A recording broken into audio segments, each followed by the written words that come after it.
வணக்கம் ஃப்ரெண்ட்ஸ். லைஃப்பில் எல்லாருக்கும் ஒரு கட்டத்தில் லைஃப் கிட்டேருந்து ஒரு பெரிய அடி வந்து விழும். அதுபோல் சில அடிகளை வாங்கின நான் கண்ணாடியில் என் முகத்தை பார்த்து தோத்துட்டே இருக்கியடா அப்படின்னு சொல்லலான்னு கண்ணாடி எங்கே இருக்குன்னு தேடிட்டு போகும்போது தோத்துக்கிட்டே இருக்கியடா.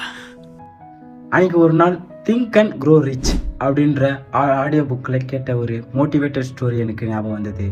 அந்த மோட்டிவேட்டடான அந்த கதை தான் ட்ரைபேடே இல்லைனாலும் பரவாயில்ல கையிலாச்சும் பிடிச்சி வீடியோ போகிறான்னு இந்த வீடியோ போட எனக்கு தோணுச்சு.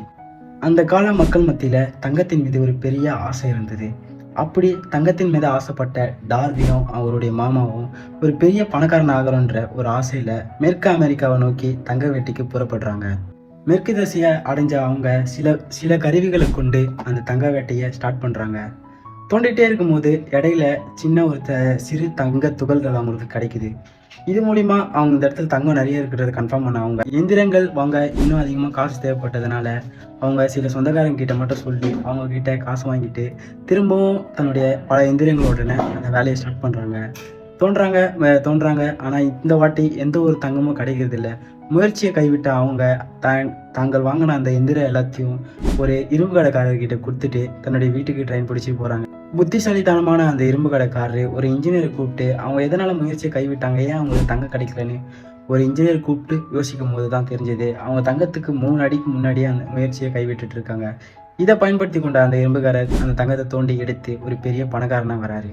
இதை கேள்விப்பட்ட டார்வி தோத்துட்டேமாடான்னு சொல்லிட்டு வருத்தப்பட்டு முடங்கி கிடக்காம இனி எந்த விஷயத்திலும் நான் என்னுடைய முயற்சியை நான் கைவிட போறதில்லைன்னு சொல்லி அப்புறமா ஒரு காப்பீட்டு நிறுவனத்தில் சேர்றாரு.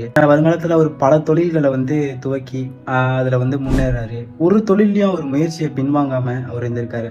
அவர் சொன்ன வார்த்தை என்ன தெரியுமா, அன்னைக்கு அந்த தங்கத்தை அடைஞ்சிருந்தா கூட நான் இந்த அளவுக்கு பணக்காரனாக இருக்க மாட்டேன், ஆனால் அந்த அனுபவம் எனக்கு இன்னும் என்னை பணக்காரனாக ஆக்கக்கூடியது அப்படின்னு சொல்லிட்டு அவர் சொல்லியிருக்காரு. இதுலேருந்து நான் என்ன சொல்ல வரேன்னா, அனுபவங்கள் தலை சிறந்தது. அதாவது நமக்கு கடவுள் கொடுக்கக்கூடிய அனுபவங்கள் விலை மதிப்பற்றது. அதை நம்ம புரிஞ்சுக்கிட்டு நம்ம அதிலேருந்து கற்றுக்கிட்டு எவ்வளோ முன்னேறி போக முடியுமோ நம்ம முன்னேறி போகணுமே தவிர நமக்கு இது நடந்துருச்சேடா, இது நமக்கு எப்படி நடந்ததுன்னு சொல்லிட்டு கேள்வி கேட்டு நம்ம முடங்கி இருக்கக்கூடாது.